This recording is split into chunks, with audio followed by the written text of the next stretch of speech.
Hey, what's up, everyone? Welcome back to the Digital Marketing Misfits Show. This is episode 16. We actually figured out how many we have, so we can actually count now. Thank you, whoever sent the email. So I actually went back and counted. And yeah, we've got a little bit of a looser episode tonight. I think this is, we were just kind of having a conversation backstage, and we said, hey, we might as well just hit the button. So we're partying backstage. We'll bring everybody in here. I'm just kind of going through the group chat. There are some really clever viral marketing things that we saw this week. I don't know if the person that sent me this in group chat thought it was viral marketing, but it absolutely was, and set the internet ablaze. If you shop Williams Sonoma, you might know what I'm talking about. The best that I could do was that it was an actual real listing that ended up getting pulled. So there's your cliffhanger to wait until the end, or at least halfway through, and hang out. Because yeah, you're gonna probably laugh so hard you're gonna pee your pants. And if you're in audio land, I'm sorry, because I'm gonna give you something to Google. Just don't do it at your work computer. Yeah. But so what's up, guys? What's going on? So yeah, what do you guys want to start with? I mean, I know we like every time that we basically have these off-camera conversations, we hit the camera and like everything is the conversation dies sometimes, but it happens. You know, we don't know what we're doing. Speak freely. Speak freely. Yes. Speak freely, guys. Who saw something? Scotty, you dropped a bunch of stuff in the freaking group chat beforehand. It was just the Williams Sonoma and the thing. What was the thing with Yogurt Land? What was that? Oh, that was just a new one. That was just Alex talking about like closing and how they used to have three cups, and then all of a sudden the small yogurt cup went away, and it, without even doing it on purpose, he's like, I think what probably happened is they ran out of small cups, so somebody got the next two sizes, and so what that did was people would fill up their yogurt with more yogurt, because having a little bit of yogurt in a big cup looks stupid. So that increased their sales, and it increased everything. And so they just got rid of the small cup. It was like they did a closing without even you knowing that they did a closing on you or something. Oh, so Yogurt Land's one of the, you fill your own and they weigh it, and that's how they do it. And then you weigh it, right? Oh, that's brilliant. Yeah, he showed like the three cups, and they had he goes, they used to have a small cup. Do you guys notice that? And they don't anymore. And then he gave like this is what I think happened. And then they figured out, oh, we can make a ton more money, and we didn't even have to say anything to the customer. They just, he said, another thing he said, you ever notice when you go to McDonald's or Burger King, they're like, do you want a medium or large? He said, they have a small, but they ask you if you want a medium or large when they're closing for you. They don't have to say anything else without you thinking about it. You just go, oh yeah, I'll take a medium or large. They have a small soda. They do. Yeah. And you have to specifically ask for it. So, yeah. But it's funny. I mean, that, what was I going to say? Oh, that's not just Yogurt Land that does that. I was actually at Hershey Park in the end of August, and they have like all like the self-serve candy, the whole wall of Hershey stuff. God, yes. And it's like, again, they sell it by the quarter pound, and the bags are like shopping bags. So and I think each one is like a quarter pound, right? So like you go through and you're like, all right, well, but it's like a speck at the bottom of the bag, and you're like, oh, I gotta at least put something in this. And you're like, oh wait, you got 4 pounds of candy, and it's $54. It's like, I didn't need that many M&Ms, but you did. But he did, and you know, we may or may not have finished them in 3 weeks. And I have my 1-year-old addicted to chocolate now, so it's fine. It's all good. It's all good. It's all good. At least you have somebody to share with. It's fine. It's true. You could be like me. I just eat it all for myself, and I have no justification for it. But yeah. So what's everyone doing? I know we've all been with. And again, if you guys want to see something else in the comments, let us know. Okay. Again, this is a very loose night tonight. Very informal. But how's everyone doing with their Amazon side hustles? We were kind of talking about that pre-show.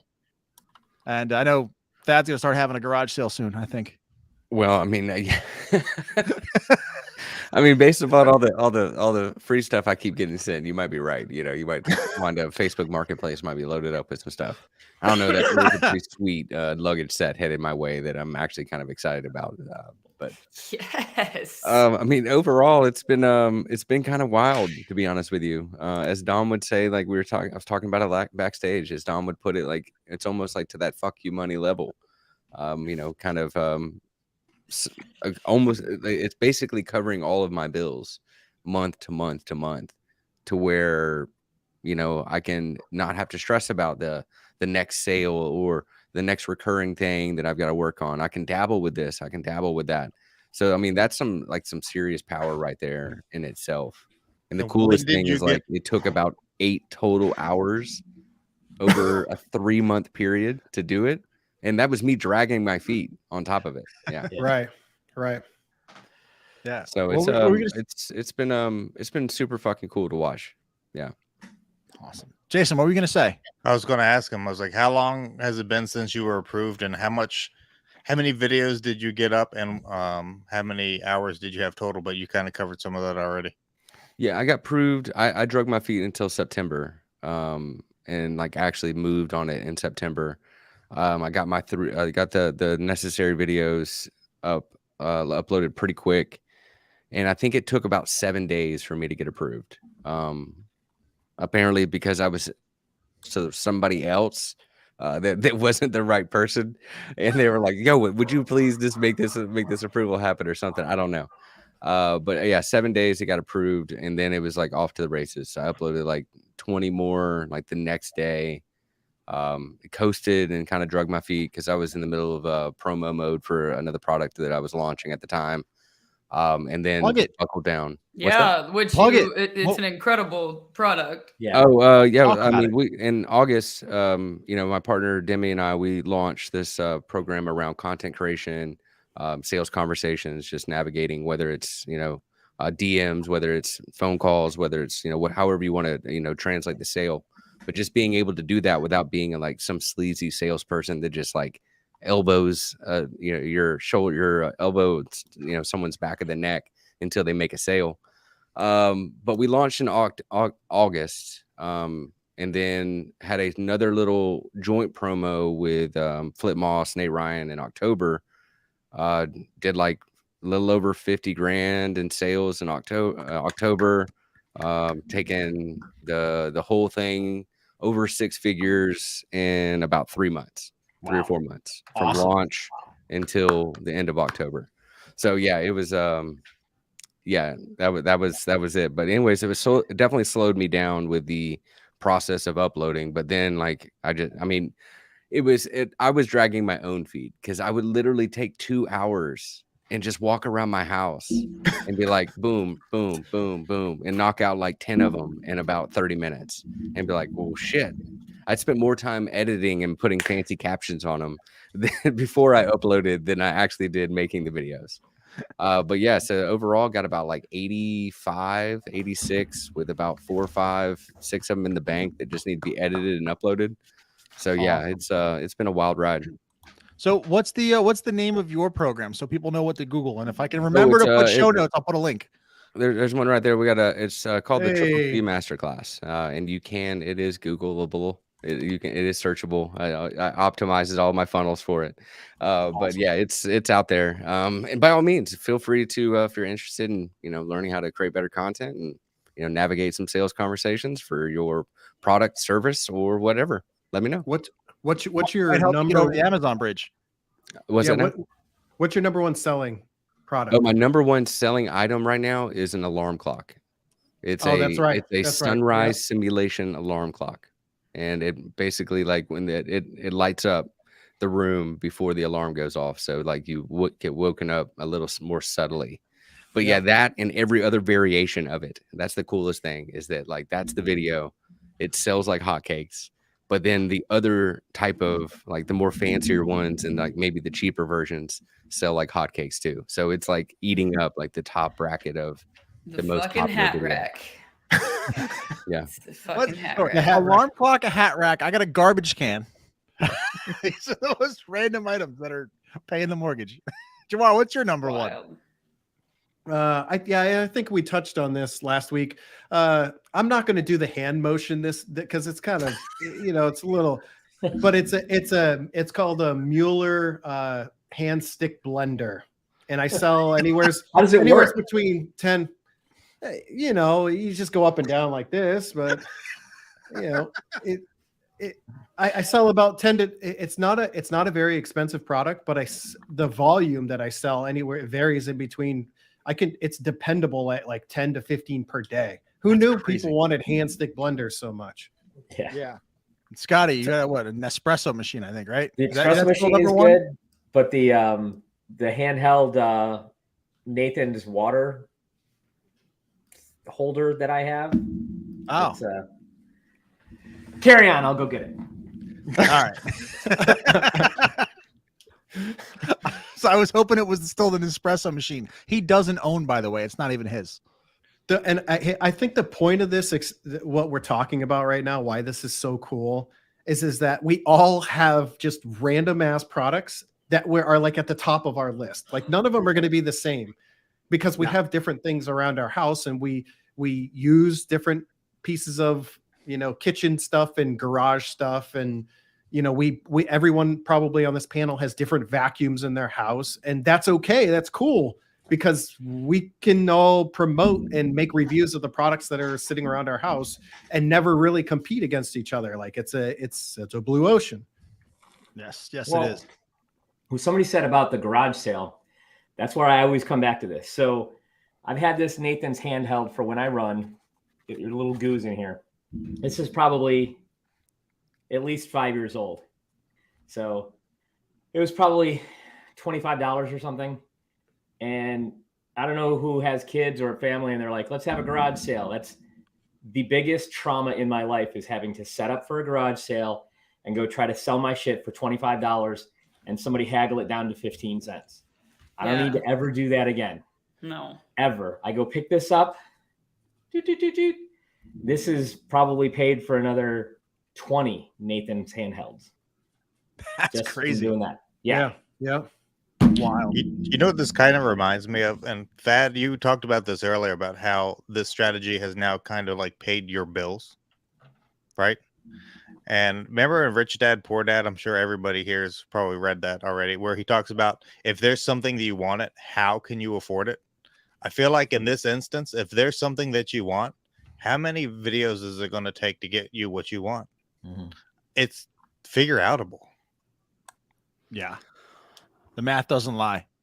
Yeah, and that's the simplest way to say it right there. The math doesn't lie, because I mean, each one, while you may get a different percentage, like it's such a it's just so fucking easy. I mean, there's no other way to fucking say it. It's just so fucking easy. But at the end of the day, that's gonna be an ad. We're running that as an ad, by the way. It's like at the end of the day, content is king. Like you have to remember, it does start there, right? Like Yes. Content matters. It's not the amount of followers, it's the engagement that you have on your content. Content is legitimately king in this entire process of everything.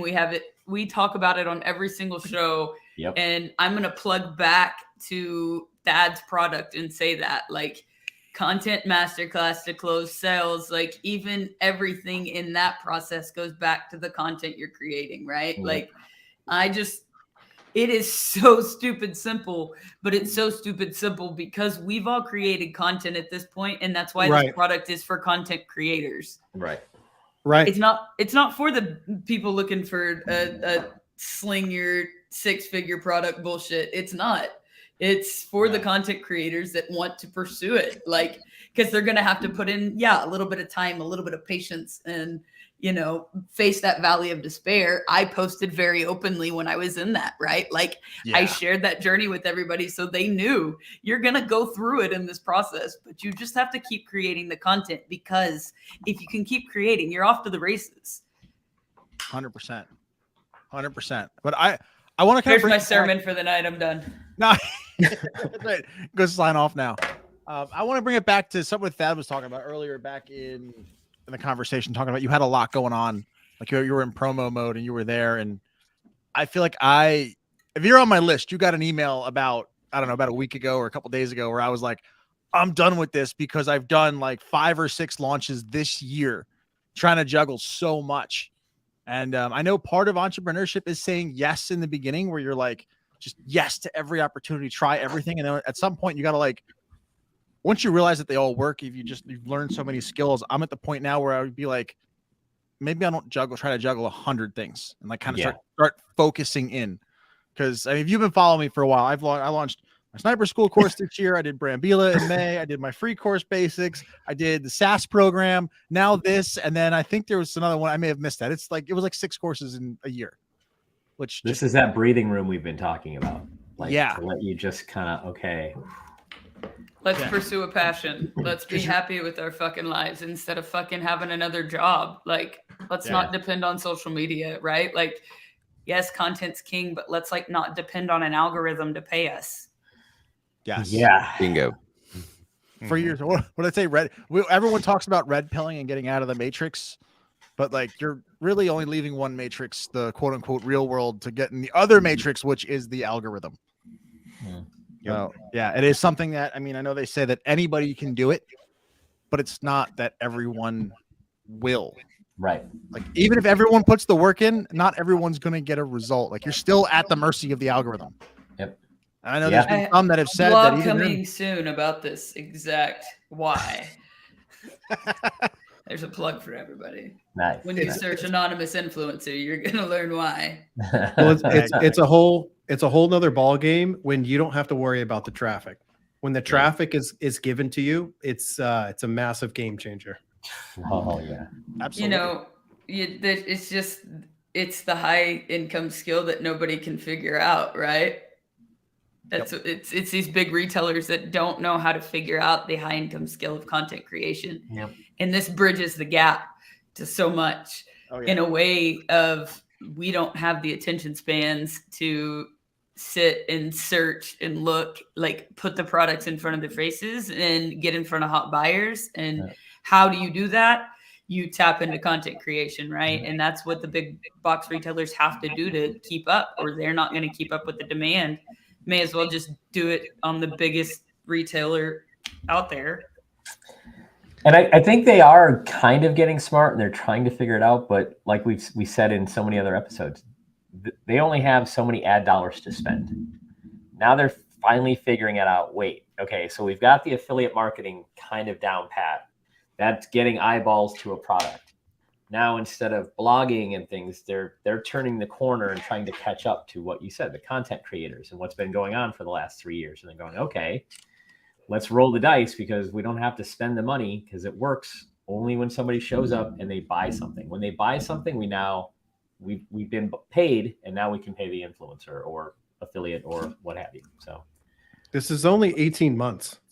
This has only been around for 18 months, and it was in its infancy. Obviously, the first 6 months, they probably had no idea what they were doing. no, But now they've got analytics, they've got data. They see when people are watching and purchasing, right? They're able to track their customers' journey on their website, so they can see how long they're watching videos, how long before they purchase something, and they're realizing now probably that the creators have. It's not just the creators have the control to be able to sway somebody to purchase a product a lot sooner than they may decide. Because I know, like me, I just place it in my cart, but then like maybe somebody's able to do a review that says, oh, I got to have this product now, right? It's just that little bit to get them to purchase it. But it's just a very interesting times, and other platforms are going to adopt this. It's only a matter of time. Walmart's going to do it. Target's going to do it. Other big box retailers are going to do it because they realize the impact that creators and influencers have on their audiences. Well, what was that one article I always reference? The Deloitte, it was like 2021. So it's still fairly recent. But Deloitte did a study and they found out that over 70% of millennials and Gen Z make their purchase decisions from an influencer that they follow. Like, yeah, it's 81%. It's 81% now. That conference that I showed you that last week, it was 81% now. 81%. 81%. That's where all of it, from insurance to everything. Dude, that's wild. Yeah. So I guess it makes all we have to do sense. is just tell people what to buy, and then we'll be like, here, or don't buy. Yeah, I mean, it makes sense for all of that because, I mean, who would you trust more? A random person you saw on an advertisement or somebody that you, like, maybe you're friends with down the street? Right. Like, would you go to a restaurant based upon because Applebee's had a really delicious commercial, or because Susan down the street was like, yo, you got to go check out the Applebee's. Or some guy made a using song that as about a it. random example. I don't even know if Applebee's is still around, but They are. yeah, serve they shut dollar down in my margaritas. area, so I don't know.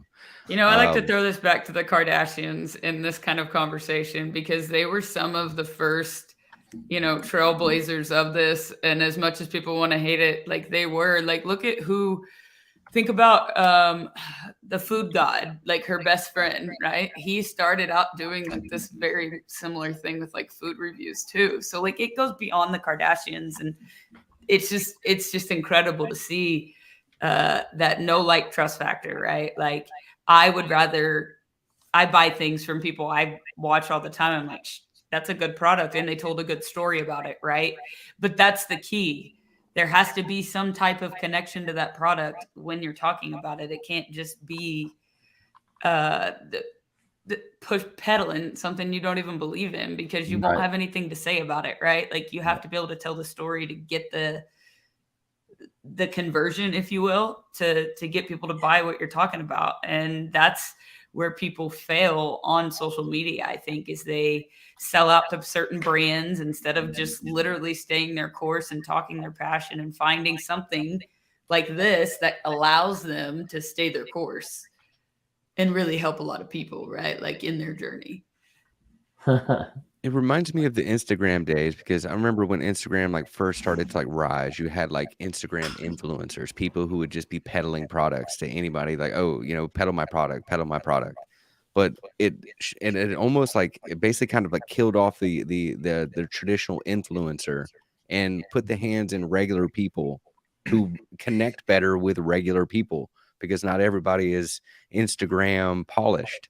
They're regular people who show up in a freaking robe, just doing regular ass shit. You know what I mean? Show up with a hole in their ceiling with a 2 comma club, beneath it right there. You know what I mean?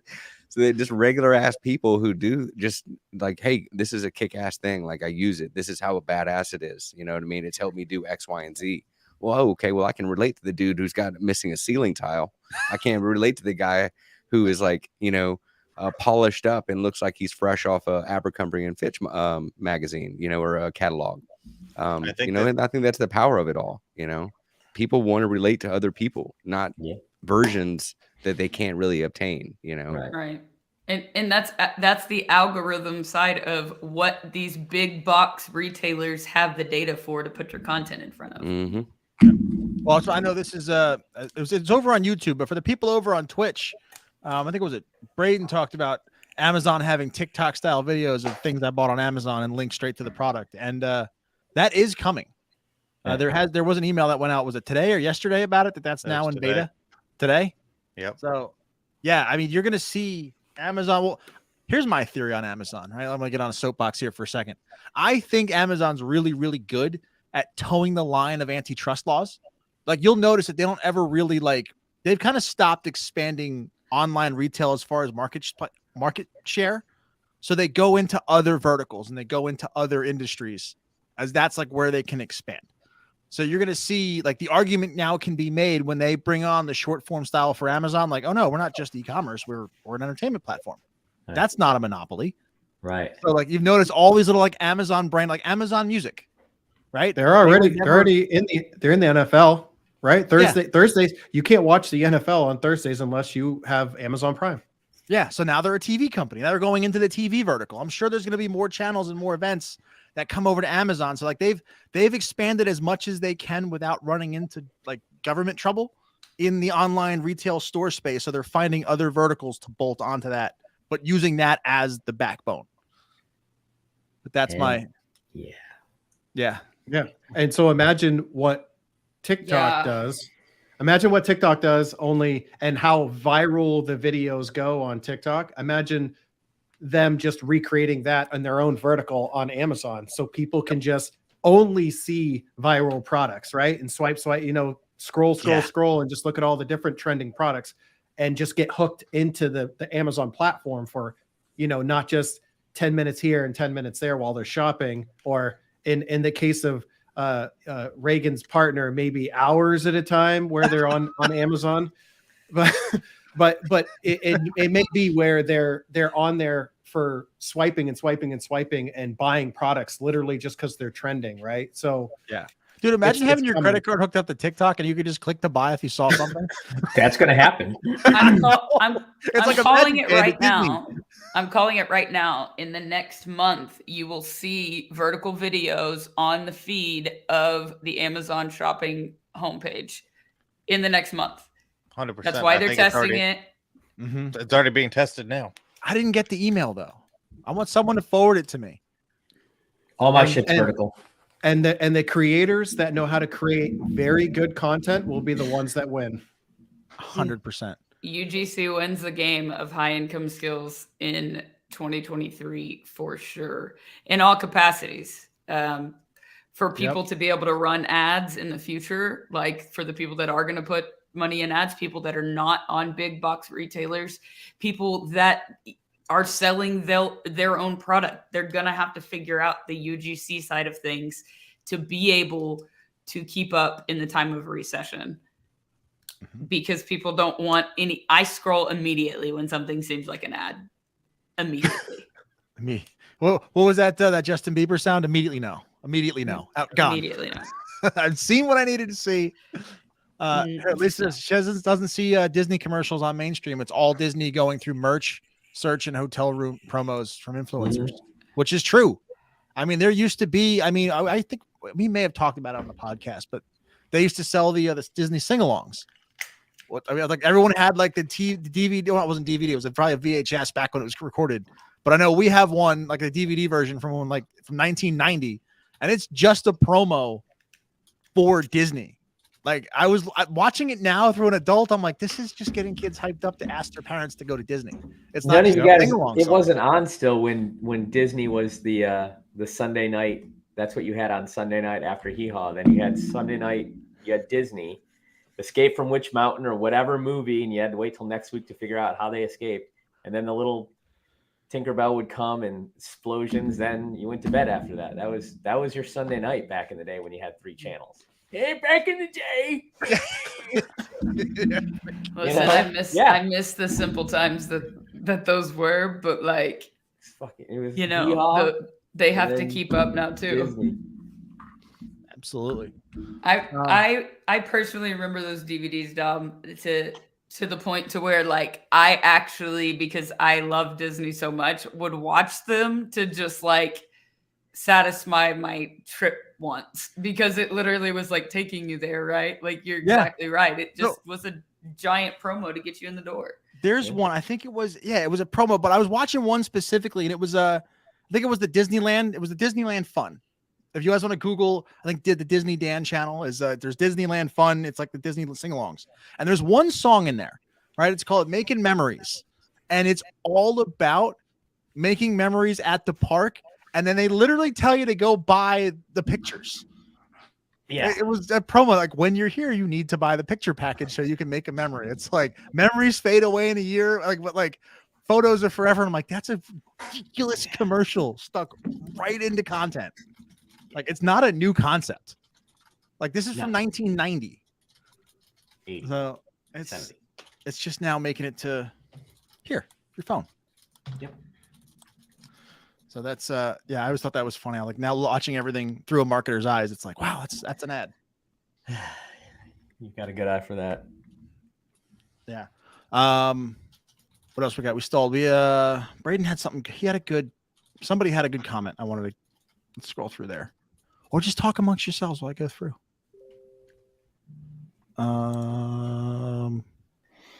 Yeah. All right. Who wants to go? I can't hold it any longer. Who wants to talk about Williams-Sonoma? So I'm going to let the comments decide. I want to let you guys know whether or not this is an ad. Give them 3 options. Is this a decoration? Is this a toy? All right. Or is this an award that you might get if you peddle the crappy make money online? Hold on, let me get my screen sharing ready. This is gonna be spectacular. All right, window. This is gonna be this one, right? Yeah. All right. Let me get it up. Get it up there. All right, this is a spiral glass Christmas tree ornament. Sure it is. Sure it is. Now, Wait, Christmas tree ornament like going at the top of the Christmas tree? no, it just says it's spiral art glass Christmas tree. It's like you're supposed to put this on a table. And all right, now if you are watching this, listening to this in audio land, I want you to go Google Williams-Sonoma spiral art glass Christmas tree. Just don't do it at a work computer. Just don't do it at a work computer. But this was on Pinterest from a verified Williams-Sonoma account. Trusted merchant, 500,000 followers. Is this something like Twitter Blue? Like where someone just paid to get verified and thought it was a prank? Like what? What's I mean, yeah, because I went in, I was like, look, Williams-Sonoma. First off, I mean, the pineapple as the profile picture is just ridiculous. I mean, it's somebody in the market. It's like there's either an intern that got fired and was like, "Oh, F this on the way out," or like, this is probably great marketing. Because how many people? I'm going to show you in a bit. Like it blew up on Twitter. It was all over Twitter and all over the internet. People sharing this. I'm talking about it now on a podcast. So this is, from what I can tell, blue check, verified merchant, and 10 million plus monthly reviews. I'm going to say that this is the actual Williams-Sonoma Pinterest. Right. Is there anyone that might want to refute that? I don't think so. And yeah, so it went all over. Like people just shared this over. That's the one right there. Which one? This one? Yeah. Yeah. I mean, it's and they go a beautiful way to adorn and add festive cheer to the home. I mean, there's just tweets on tweets on tweets, and I'm willing to bet that Williams-Sonoma saw a spike in sales because of this listing, whether it was real or not. Because I immediately went to williamsonoma.com and started looking for this item. Is it any different though than that little periodical that used to come to your house with all the crap you could buy in it, and it had your grandma with the back massager, and then only when you grew up did you understand, wait a minute, that's not a back massager? Is it like that? It could be. I don't know. I'm just saying. I literally have no idea what you're talking about Lisa right now. collects Scotty. these things. Maybe I read it wrong. Hang on. Oh God, put your glasses on, Scotty, please, for all of us. But I want to hear everyone else's take on this. Have this conversation live, or let us know in the comments what you think. Since they took them down, I want to know how much they're worth on the black market. That's true. Well, did they ever actually sell them though, or was that just something to put people on the website? It's a inadvertent way. It's inadvertent advertising. Absolutely. Yep. Absolutely. I mean, that's the way. I mean, because again, you can't buy that kind of press. I mean, if you could, it'd be millions of dollars. The best press is viral press. Yeah, absolutely. As we know all the time. Yep. So I mean, looking there to go something viral. something gets shared hundreds and hundreds of thousands of times. It reaches so many eyeballs. Literally in 24 hours, you have millions of people that get eyeballs on a product. Yeah, it's powerful. Oh yeah. I'm looking for. I know we had topics here. I'm going through the group chat. This is what happens when you BS off backstage. You're not actually trying to prepare for the show. Yeah, so we can give people a little peek behind the curtain. So we have a group chat on Telegram that we conversate on a daily basis. And when we come across certain topics, marketing topics, trends, viral trends, different things that we see going on, we'll hashtag in the Telegram chat. We'll hashtag podcast topics so that we can come back and this is how we come up with our ideas for these shows every couple of weeks. Like, just have to be careful when Jason puts hashtag podcast. It's like, who's going to open that link? Because it is the risky click of the day. That's fair. For sure. That's fair. That's super fair. We can talk about how Facebook's paying ad money out now. Like it's pennies, but Dom, pennies. I got $200 the other day. Okay, well, I got the Reels challenge. I was like, no, not the Reels challenge. They literally are. I tagged you in it. You had an ad up on your reel. I had an ad up on my reel. I've already been paid 4 cents. Dream big. But they're literally placing ads at the bottom of videos, similar to what FUD was doing. Yeah. but it's Yeah. just big retail getting behind it and sticking it on the videos themselves. So there's some potential there if you're telling a story well, right? Like if somebody gets behind that product, if you can kind of see where you're going. Mine was Cox Communications, was just internet. Yours was Adobe, Dom. Like eventually there will be something that pops, right? Yeah, on But- every single one. I mean, they're just selling ad space different. Like, I mean, guys, I'm wearing a green hoodie. Like, you could just green screen this and put an ad on me. Spectacular. That's the next step. The William Sonoma ornament on Dom's jersey. Oh my god. But yeah, I mean, it's seeing the ads on the reels is new. I remember getting a notification about that availability, and I was like, oh, this is cool. I'll just check, because as a creator, you have to allow it though. Yeah, it's not something that defaults to on. So if you have if you're out there, you have a Facebook reel following and you're putting reels, go into your professional dashboard and there should be something that says reels ad revenue. Click in, you have to turn it on. And once it is though, like you said, there's just ads on your reels. Yep. Sell ad space because we're all sellouts. And if you're already doing that social media, if you're repurposing or whatever, it's like one of those things that's like, why not? Again, 2 cents, 5, whatever. It adds up. Cumulatively, this stuff just it adds up, and you're gonna get that $25, $30, or $100 check from Amazon or not Amazon, from Facebook, and you're gonna be like, where did this come from? Who cares? I'm gonna go buy more Liquid Death. What's interesting though about that is that I think that is going to be the hidden gem of monetization on Reels for this reason, because it's an ad. There's multiple people bidding for that space. Okay, it's not like the TikTok Creator Fund where it's a flat 3 cents per 1,000 views. Like, let's be honest, it's garbage. Right. Okay, YouTube. The reason why YouTube CPMs can be very high in the business and marketing space is because a lot of people are willing to spend a lot of money to get that ad space. Like Jamar, what is your CPMs? You probably have the biggest YouTube channel of all of us. What's your CPMs look like on average? My CPMs usually average around $50 to $60. Yeah.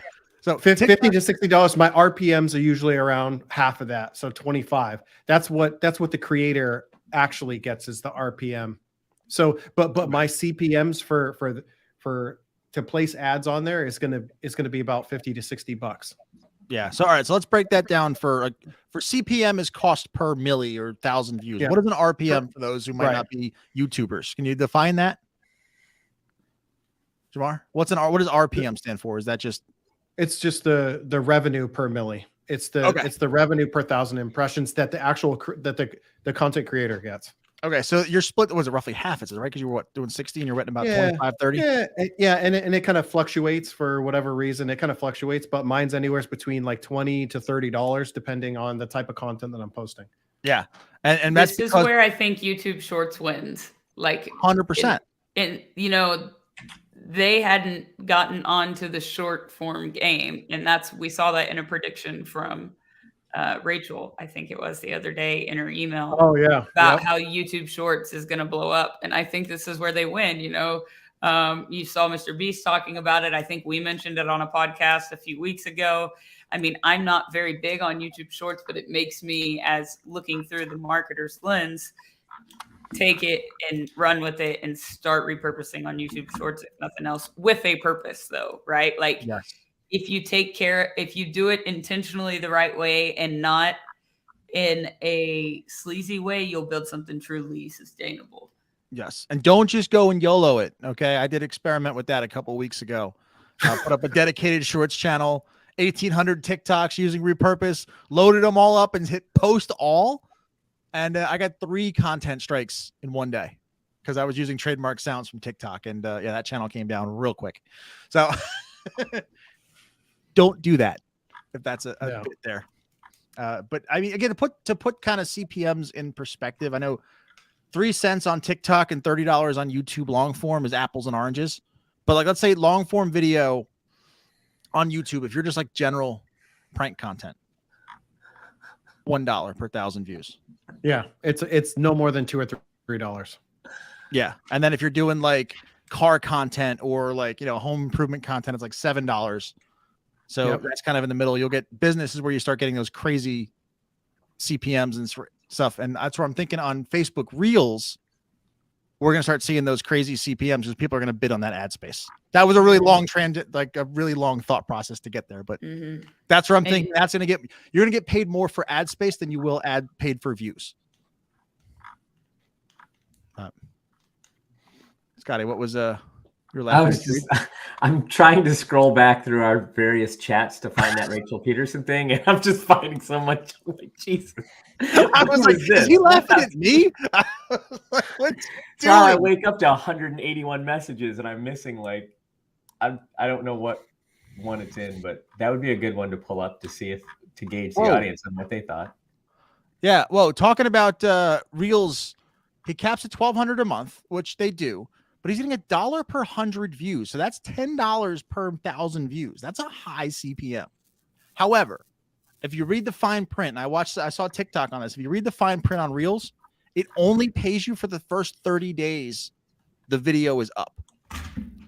So if you have a video that pops late, like something like, it flopped, and then like 25 days later, all of a sudden it gets picked up and goes viral, you only have 5 days of payment on that video before it drops off, which I think is, I don't know. I don't have enough data to tell people that it's like, you're better off just getting TikTok CPMs. I don't see creator funds being, these creator bonuses being a sustainable venture. It's going to turn into this ad space. Like that's what's going to happen, right? Every platform goes that way. Every platform sells out. Now think about where you see the most ads now that convert. Their Facebook and YouTube on social media, right?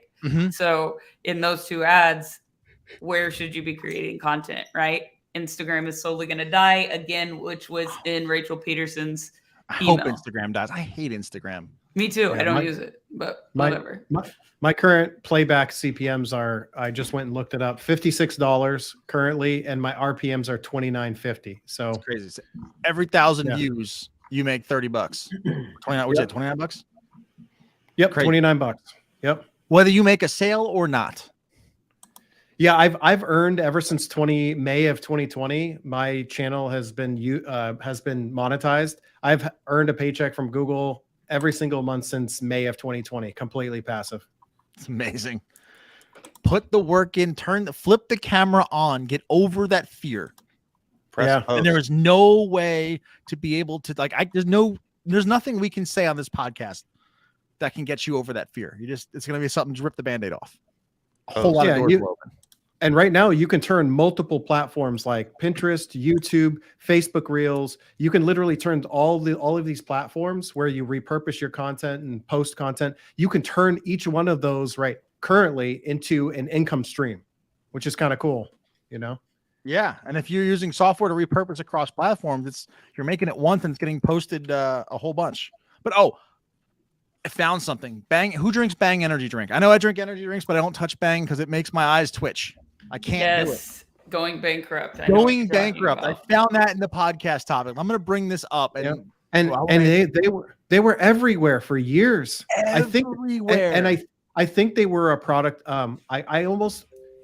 are not the same as a clothing company. So but I think of them in the same period on Instagram, getting their rise to popularity through influencers and through micro influencers. So I compare them in my head to Gymshark. No. Yes. No. The reason they went bankrupt because they got sued. There's nobody in the Middle East fighting a war anymore. They would send pallets of this shit over there. Are you kidding me? No. Really? They'd send so much of this stuff over there. And get them all hooked, and then when they come home, they don't have their market anymore. A can at Wawa. They don't have their market anymore. So I don't know if that's true, but I looked at that and I was like, yeah, boys aren't over there anymore. It could be true or not, but they leveraged the growth of Bang. I remember going on, because there was a handful of years ago, I was really big into fitness and things like that. So I was on fitness Instagram all the time. And I felt like every other influencer was promoting Bang energy drinks. And it was everywhere on Instagram. But it was the same way with Gymshark. I felt like every other fitness influencer, they were all wearing Gymshark because they were all, they were partnering and they were using. It's super smart. Gymshark was using all of these micro influencers to wear and to promote their products. And Gymshark went from zero, and in like 5, 6, 7 years, I think they went to like a multi-$100 million company, basically off the backs of micro influencers on Instagram. It's kind of crazy. What was it? Is Jim? I saw a TikTok about this too. It was like the women's fitness brands. Gymshark was Instagram, and there was like another one that's on TikTok. That was I can't remember. Someone let me know in the comments. And they basically pick a platform and just double down on it. And Mark, in the context of the other TikTok, I mean, as far as Bang, I mean, this is again anecdotal evidence, is not evidence, but I think your theory would hold true.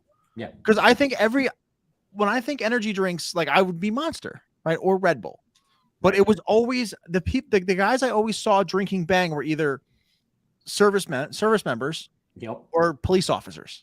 Dude, they were was it. Like, I didn't see that like another demographic drinking Bang. 30s were landing there, and this was in the comments. This was it. This is what you had over there, dude. And it was a built-in audience. You couldn't get away from it, dude. I mean, have you looked at the caffeine in a can of Bang? Oh, all right. But think about where you don't care about that. What are you thinking? What are you talking about? True. Dude, all right. I probably drink a Monster a day, and it's 140 milligrams of caffeine. Right? It's a lot. The white one, I think, is 100. Yeah, the white one's 100, right? The green one's 140. Bang is 320. One can of Bang is 2 Monsters. Mm-hmm. And there's also this other like crazy stuff in there. There's other stuff in there too. Like every time I try to drink one because they're friggin' delicious, right? Same thing with Rain, and they're absolutely delicious. But like every time I get like this pain, like my eyes would start throbbing, and I'm like, this is not how an energy drink is supposed to make you feel, right? Awesome. And I looked at the can one time, I'm like, oh yeah, because it's just drinking like 3 of them at once. Like it's not at all. So I don't know. Very conducive for some of the things you need to stay awake for, and 100%. It's good for a long trip if you can sip on it for a long period of time. Yeah, I was. Yeah, so I mean, I just wish they could make Monster taste as good as Bang, and then I'd be sold. Yeah. Although I don't know, Monster's going pretty good with the. They have a peach one they just came out with that was pretty good. God, why does everybody have to ruin things with peach? Ugh. What do you have against peach? I just don't. Sorry, Thaddeus, Georgia. Just saying.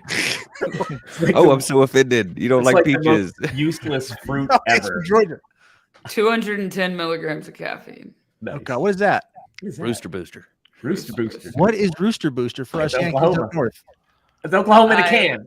It's Oklahoma in a can. No, so they don't actually have Quick Trips in Arkansas, but they're only sold at Quick Trips. Here's my plug. I stop at a Quick Trip anytime I'm on the road, and I pick up a case of both light and regular because my girlfriend and I love them. It's our version of crack.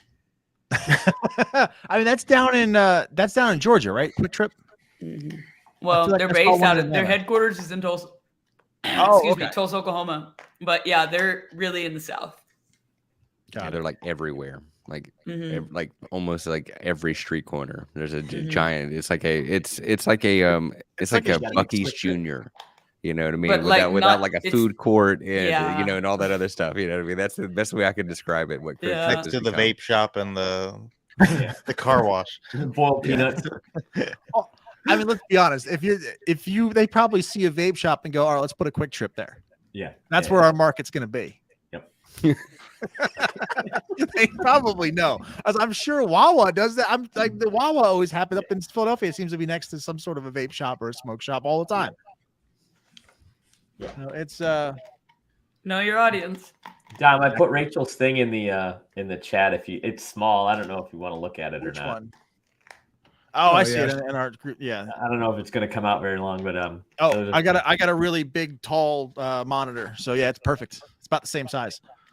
Which anyone here, if you're like in any kind of chat capacity, I think if Kurt's still watching, if you're like in IT, have a portrait monitor.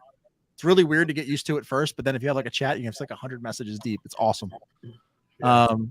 Yeah. So here's some predictions. Let's let everyone talk about each one if we want.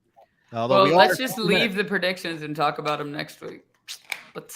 have a That's topic a good ready for plan. next week. Yep, that is a good We'll plan. go through that. Cliffhanger. Cliffhanger.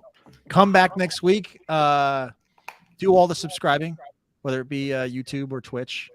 We are on Spotify, Apple Podcasts now. I actually got around to posting. Everything is updated. And it'll help us out. Rachel Peterson, if you watch this, we'd love to have you. Yes, let us know. Yeah, I think we're still. Have we? I think we had Thomas. Did we have Thomas from FUD? Yes. Yeah. That was right now the only interview that we've had. Yeah. So we definitely need to bring on some other people. So yeah, there will definitely be. We'll figure out an interview process, and there will probably be more guests on the show. Is that why Thomas is no longer at FUD though? Yeah, the misfit curse. I don't know. Wow. We're not cursed. No, we're not a curse. We're gonna change a whole lot of lives in the next month. Yeah. 2 weeks. 2 weeks. Yeah. 2 weeks. 2 weeks will start changing some Oh, I lives. can't wait. Oh, I can't wait. Can't wait. It'll be fun. So yeah, guys, that's that. I'm gonna call that a wrap for tonight, and we will see you next week. Talk about predictions, and yeah, take care. We will again. We'll see you. Night, everybody. Guys, we really need an outro. Hey, thanks for listening. If you like this episode, please leave us a review, or better yet, take a screenshot on your phone, post it to social media, and tag us, Digital Marketing Misfits, or just use the hashtag Digital Marketing Misfits. And for extra bonus content you can't get anywhere else,